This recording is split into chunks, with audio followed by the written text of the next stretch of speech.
Hello students, welcome to the third session of classification of elements and periodicity in the properties.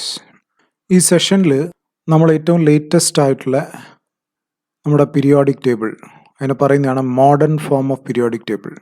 അതിൻ്റെ വിവിധ വശത്തിനെ കുറിച്ചിട്ടാണ് നമ്മൾ പഠിക്കാൻ പോകുന്നത്. പ്രധാനമായിട്ടും അതിൻ്റെ പീരിയോഡിക് ലോ, അതിൻ്റെ സ്ട്രക്ചറിൻ്റെ ചില പ്രത്യേകതകൾ നിങ്ങൾക്കൊക്കെ അറിയാവുന്നതാണ്. അതിനകത്ത് ഗ്രൂപ്പ് ഉണ്ട്, പീരിയഡ് ഉണ്ട്, ബ്ലോക്ക് ഉണ്ട്. ഇതിൻ്റെയൊക്കെ പ്രാധാന്യം, ഇതിൻ്റെ സവിശേഷതകൾ, പിന്നെ ഈ പീരിയോഡിക് ക്ലാസിഫിക്കേഷൻ്റെ മെറിറ്റ്സും ഈ പറഞ്ഞ മാതിരിയുള്ള ലിമിറ്റേഷൻസും ഇത്തരത്തിലുള്ള വിവിധ വിഷയങ്ങൾ നമ്മൾ മോഡേൺ പീരിയോഡിക് ക്ലാസിഫിക്കേഷനെ കുറിച്ച് ഈ സെഷനിൽ കൈകാര്യം ചെയ്യും. ഓക്കെ,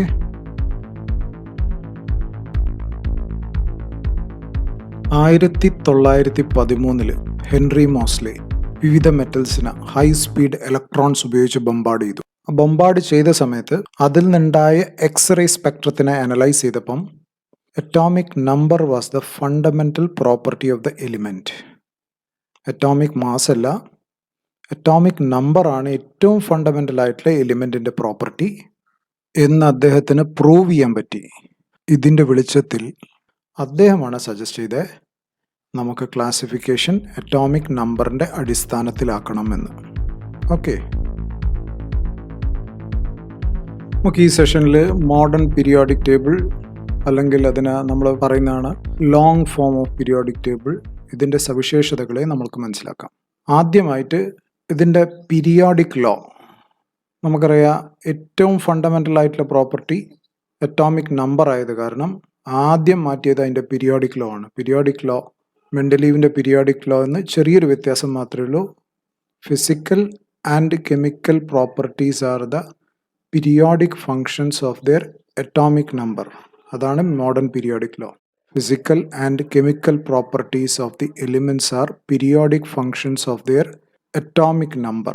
ഇനി പീരിയോഡിസിറ്റി എന്താണെന്ന് മനസ്സിലാക്കണം. Periodicity in the properties. Periodicity in the properties എന്ന് പറഞ്ഞാൽ ആവർത്തനം, സ്വഭാവത്തിലുള്ള ആവർത്തനം. ഫിസിക്കലും കെമിക്കൽ പ്രോപ്പർട്ടീൻ്റെ റിപ്പീറ്റേഷനെയാണ് നമ്മൾ പീരിയോഡിസിറ്റി എന്ന് പറയുന്നത്. അത് ഒരു നിശ്ചിത എലിമെൻ്റ് കഴിഞ്ഞിട്ട് ഉണ്ടാവുന്നതാണ്. അതിനാണ് നമ്മൾ പറയുന്നത് it repeats at regular interval എന്ന്. ഇനി മോഡേൺ പീരിയോഡിക് ടേബിളിനകത്ത് നമ്മൾ എലിമെൻസിനെ ഹൊറിസോണ്ടൽ റോസ് ആയിട്ടും വെർട്ടിക്കൽ കോളംസ് ആയിട്ടുമാണ് അറേഞ്ച് ചെയ്തിരിക്കുന്നത്. നമ്മുടെ മെൻഡലീവിൻ്റെ പീരിയോഡിക് ടേബിൾ മാതിരി തന്നെ ഹൊറിസോണ്ടൽ റോസിനെയാണ് നമ്മൾ പീരിയഡ്സ് എന്ന് പറയുന്നത്, വെർട്ടിക്കൽ കോളത്തിനെയാണ് നമ്മൾ ഗ്രൂപ്പ് എന്ന് പറയുന്നത്. അങ്ങനെ ഈ പീരിയോഡിക് ടേബിളിനകത്ത് 7 പീരിയഡും 18 ഗ്രൂപ്പുമാണ് ഉള്ളത്. 7 പീരിയഡും 18 ഗ്രൂപ്പുമാണുള്ളത്. പീരിയഡിന് ഒരു നമ്പർ ഉണ്ട്, ഒരു വാല്യൂ ഉണ്ട്. അത് ശരിക്കും പറഞ്ഞാൽ ഔട്ടർ മോസ്റ്റ് വാലൻസി ഷെല്ലിൻ്റെ വാല്യൂ ആണ്. ഔട്ടർ മോസ്റ്റ് വാലൻസി ഷെല്ലിൻ്റെ വാല്യൂ ആണ് പീരിയഡിൻ്റെ നമ്പർ അല്ലെങ്കിൽ വാല്യൂ. ഇത് നമ്മൾ ഇനി ക്വാണ്ടം തിയറി പഠിക്കുന്ന സമയത്ത് നമ്മൾ മനസ്സിലാക്കും. പീരിയഡിൻ്റെ വാല്യൂ ഔട്ടർ മോസ്റ്റ് വാലൻസി ഷെല്ലാണ് പ്രിൻസിപ്പൽ ക്വാണ്ടം നമ്പർ എന്ന്. Principal quantum number. ഇനി ഔട്ടർ മോസ്റ്റ് ഷെല്ലിലെ ഇലക്ട്രോൺസിൻ്റെ എണ്ണം അല്ലെങ്കിൽ ഇലക്ട്രോൺസിൻ്റെ കോൺഫിഗറേഷൻ സെയിം ആണെങ്കിൽ, ഔട്ടർ മോസ്റ്റ് ഷെല്ലിലെ ഇലക്ട്രോൺസിൻ്റെ കോൺഫിഗറേഷൻ സെയിം ആണെങ്കിൽ അവരുടെ സ്വഭാവം ഒരേ മാതിരി ആയിരിക്കും. അവരെല്ലാവരും ഒരേ ഗ്രൂപ്പിലായിരിക്കും.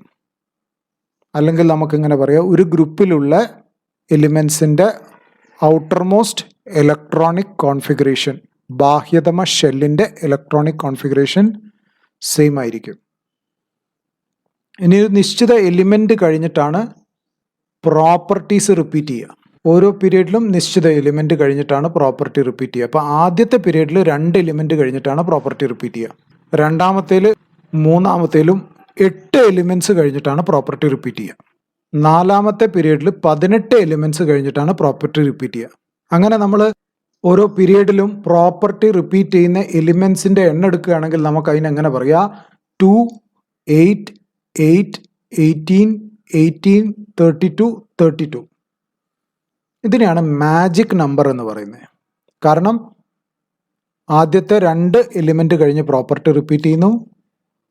രണ്ടാമത്തെ പീരീഡിൽ 8 എലിമെൻ്റ് കഴിഞ്ഞ് പ്രോപ്പർട്ടി റിപ്പീറ്റ് ചെയ്യുന്നു. 3-ാമത്തെ പീരീഡിൽ 8 എലിമെൻ്റ് കഴിഞ്ഞിട്ട് തന്നെ പ്രോപ്പർട്ടി റിപ്പീറ്റ് ചെയ്യുന്നു. 4-ാമത്തെ പീരീഡിൽ അത് 18 ആവുന്നു. 5-ാമത്തെ പീരീഡിൽ 18 ആവുന്നു. ആറാമത്തെ പീരീഡിൽ 32 ആവുന്നു, ഏഴാമത്തെ പീരീഡിൽ 32 ആവുന്നു. അപ്പോൾ 2, 8, 8, 18, 18, 32, 32 എന്ന് പറയുന്നത് മാജിക് നമ്പറാണ്.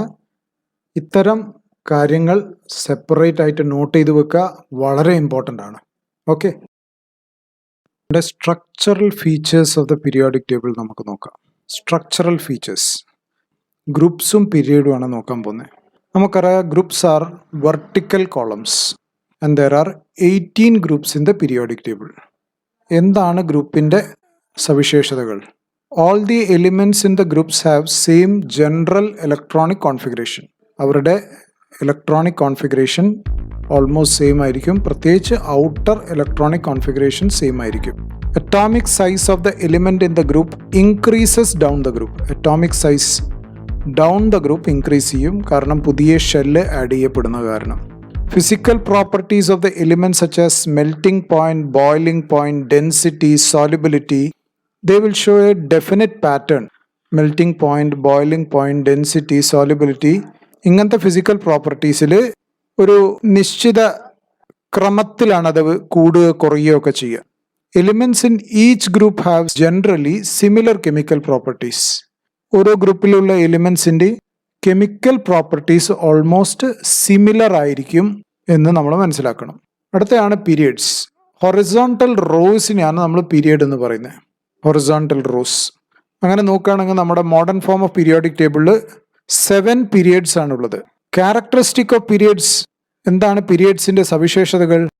All the elements present in A period have the same valency shell. ഒരു പീരിയഡിലുള്ള എല്ലാ എലിമെന്റ്സിൻ്റെ വാലൻസി ഷെല്ല് സെയിം ആയിരിക്കും. അപ്പോൾ ന്യൂക്ലിയർ ചാർജ് കൂടുന്നത് കാരണം അറ്റോമിക് സൈസ് സാധാരണഗതിയിൽ ലെഫ്റ്റ് നിന്ന് റൈറ്റിലേക്ക് പോകുന്ന സമയത്ത് അത് ഡിക്രീസ് ചെയ്യും. അറ്റോമിക് സൈസ് സാധാരണഗതിയിൽ ലെഫ്റ്റ് നിന്ന് റൈറ്റിലേക്ക് പോകുന്ന സമയത്ത് ഡിക്രീസ് ചെയ്യും പീരീഡിനകത്ത്. ഓരോ പീരീഡ് കഴിഞ്ഞിട്ടാണ് പിന്നെ പ്രോപ്പർട്ടീസ് ആവർത്തിക്കുക. ഇത്രയും കാര്യമാണ് പീരീഡിനെ കുറിച്ച് നമ്മൾ മനസ്സിലാക്കേണ്ടത്. ഓക്കെ,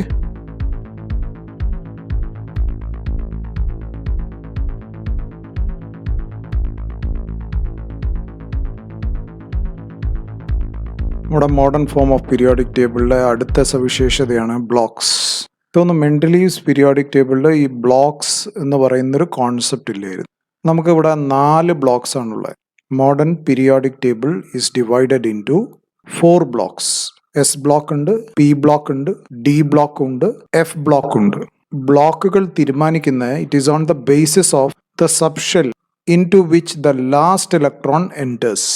ഏത് സബ്ഷെല്ലിലേക്കാണോ അവസാനത്തെ ഇലക്ട്രോൺ ഫില്ലാവുന്നത് അതിൻ്റെ അടിസ്ഥാനത്തിലാണ് നമ്മൾ ബ്ലോക്കിനെ ക്രമീകരിച്ചിരിക്കുന്നത്. ഉദാഹരണത്തിന് എസ് ബ്ലോക്കിലേക്കാണ് അവസാനത്തെ ഇലക്ട്രോൺസ് എൻ്റർ ചെയ്യുന്നതെങ്കിൽ നമ്മൾ അതിനെ എസ് ബ്ലോക്ക് എലിമെൻറ്റ്സ് എന്ന് പറയും. പി ബ്ലോക്കിലേക്കാണ് എൻ്റർ ചെയ്യുന്നതെങ്കിൽ പി ബ്ലോക്ക് എലിമെൻറ്റ്. അതേമാതിരി തന്നെ ഡി ബ്ലോക്ക് ഉണ്ട്, and you have got F block elements. അപ്പോൾ നമുക്ക് എസ് ബ്ലോക്ക് എലിമെൻറ്റ്സിൻ്റെ ചില പ്രത്യേകതകൾ കാണാം. They include elements of group first and second. ആദ്യത്തെ ഗ്രൂപ്പ് ആൽക്കലി മെറ്റൽസ്, അതേമാതിരി തന്നെ രണ്ടാമത്തെ ഗ്രൂപ്പ് alkaline earth metals. Both of them come under S block. General electronic configuration NS1 അല്ലെങ്കിൽ NS2. എസ് ഓർബിറ്റലിലാണല്ലോ, എസ് സബ്ഷെല്ലിലാണല്ലോ ഇലക്ട്രോൺസ് ഫില്ലാവുന്നത്. അതുകൊണ്ടാണ് outer electronic configuration NS1, NS2 എന്ന് പറയുന്നത്. They have low ionization enthalpies. 1-2 electrons മാത്രം ഉള്ളത് കാരണം അവരുടെ അയോണൈസേഷൻ എൻതാൽപ്പി വളരെ കുറവായിരിക്കും.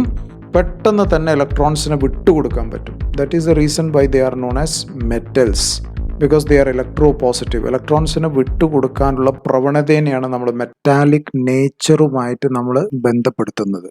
ദേ are soft metals. Metallic properties are influenced by the number of electrons. ഇവരുടെ ഔട്ടർ മോസ്റ്റിൽ 1-2 ഇലക്ട്രോൺസ് മാത്രമേ ഉണ്ടാവുള്ളൂ. ഇത് ഉപയോഗിച്ചിട്ടാണ് ഇവർ മെറ്റാലിക് ബോണ്ട് ഫോം ചെയ്യുന്നത്. അതുകൊണ്ട് തന്നെ ഇവർ സോഫ്റ്റ് മെറ്റൽ ആയിരിക്കും. You can cut it with knife. കത്തി ഉപയോഗിച്ച് നമുക്കതിനെ മുറിക്കാൻ പറ്റും, അത്രയും സോഫ്റ്റ് ആയിരിക്കും. And they are extremely reactive. വളരെ റിയാക്റ്റീവും കൂടിയാണ്. എളുപ്പത്തിൽ ഇലക്ട്രോൺസിനെ നഷ്ടപ്പെടുത്താൻ പറ്റും. അതുകൊണ്ട് ഹൈലി റിയാക്റ്റീവ് ആണ്.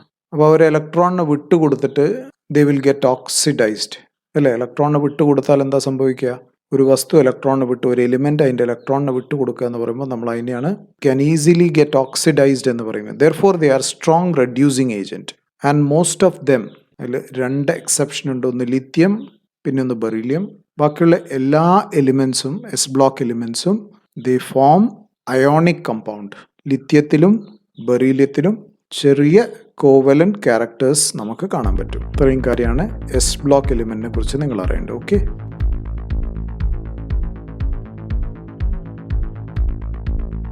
ഇനി നമ്മൾ പഠിക്കാൻ പോകുന്ന പി ബ്ലോക്ക് എലിമെന്റ്സിന്റെ സവിശേഷതകളാണ്. പി ബ്ലോക്ക് എലിമെന്റ്സ് എന്ന് പറഞ്ഞാൽ elements in which the last electron enters the outer most P subshell. അവസാനത്തെ ഇലക്ട്രോൺസ് ഔട്ടർ മോസ്റ്റ് ബാഹ്യതമ പി സബ്ഷെല്ലാണ് ഫില്ലാവുന്നത്. ഇത് നമ്മുടെ ഗ്രൂപ്പ് 13 മുതൽ 18 വരെയുള്ള ഗ്രൂപ്പുകൾ പി ബ്ലോക്കിനകത്തുണ്ടാവും.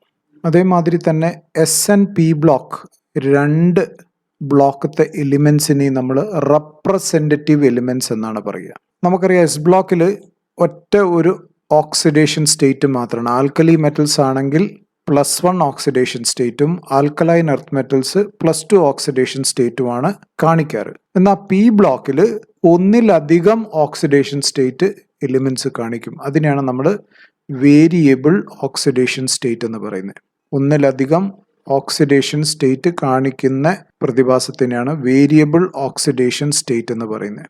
അതുകൂടാതെ നമുക്കറിയാം എസ് ബ്ലോക്ക് എലിമെന്റ്സ് കാര്യമായിട്ട് ഫോം ചെയ്യുന്നത് അയോണിക് കമ്പൗണ്ടാണ്. എന്നാൽ പി ബ്ലോക്ക് എലിമെന്റ്സ് കോവലന്റ് കമ്പൗണ്ട്സും കൂടി ഫോം ചെയ്യും. അയോണിക്കും ഫോം ചെയ്യും, അതുകൂടാതെ അവർക്ക് കോവലന്റ് കമ്പൗണ്ട്സും ഫോം ചെയ്യാനുള്ള ടെൻഡൻസി ഉണ്ട്. അവരുടെ general outer electronic configuration NS2 NP126. ഇപ്പം പി ഓർബിറ്റലിലേക്കാണല്ലോ ഇലക്ട്രോൺസ് ഫില്ല് ചെയ്യുന്നത്. അതിപ്പം 1 മുതൽ 6 വരെ ആവാം. 18th group elements are called as noble gases. 18ാമത്തെ ഗ്രൂപ്പ്, ഇതിനെയാണ് നമ്മൾ നോബിൾ ഗ്യാസ് എന്ന് പറയുന്നത്. നോബിൾ ഗ്യാസസിന്റെ പ്രത്യേകത എന്താണെന്ന് ചോദിച്ചാൽ they have got completely filled orbitals. അവരുടെ ഓർബിറ്റൽസ് കംപ്ലീറ്റ്ലി ഫിൽഡ് ആയിരിക്കും. അവരുടെ റിയാക്ടിവിറ്റി വളരെ കുറവായിരിക്കും. ഇനി മനസ്സിലാക്കേണ്ട പി ബ്ലോക്ക് എലിമെന്റ്സിനകത്ത് മെറ്റൽസും നോൺ മെറ്റൽസും മെറ്റലോയിഡ്സും എല്ലാം പി ബ്ലോക്ക് എലിമെന്റ്സിനകത്തുണ്ട്. നോൺ മെറ്റാലിക് ക്യാരക്ടർ നമ്മൾ എടുത്ത് പറയുകയാണെങ്കിൽ non metallic character increases from left to right. Non metallic character അത് ലെഫ്റ്റ് നിന്ന് റൈറ്റിലേക്ക് പോകുമ്പോൾ പീരിയോഡിക് ടേബിളിൽ നോൺ മെറ്റാലിക് ക്യാരക്ടർ കൂടുന്നതായിട്ട് കാണാൻ പറ്റും. നമ്മുടെ ഹാലോജൻസും അതേമാതിരി തന്നെ നോബിൾ ഗ്യാസസ് ഒക്കെ നോൺ മെറ്റൽസ് ആണ്. ഇനി മുകളിൽ നിന്ന് താഴത്തേക്ക് വരികയാണെങ്കിൽ from top to bottom metallic character increase ചെയ്യുന്നതായിട്ടുള്ള പ്രവണത നമുക്ക് കാണാൻ പറ്റും. ഓക്കെ, അപ്പോൾ ഇത്രയും കാര്യങ്ങൾ നമ്മൾ പി ബ്ലോക്ക് എലിമെന്റ്സിനെ കുറിച്ച് അറിഞ്ഞിരിക്കണം.